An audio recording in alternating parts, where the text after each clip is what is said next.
gagawin natin, tayo magluluto ng sinaing na isda.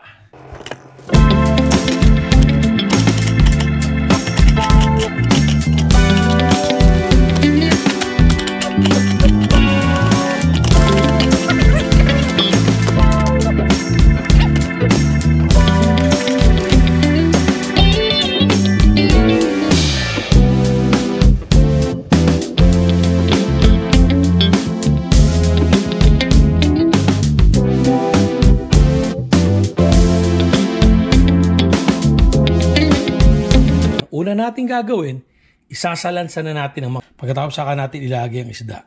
Okay? Yan. Ganyan. Tapos lalagyan, sa kanya ilalagay si kalamyas, bawang at sibuyas.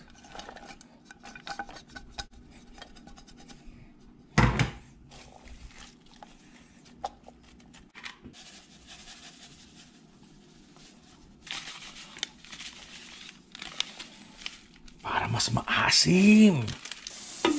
Tapos i-on na po natin ito si ating crockpot. Yan. At lahat po yan kain. Pati buto.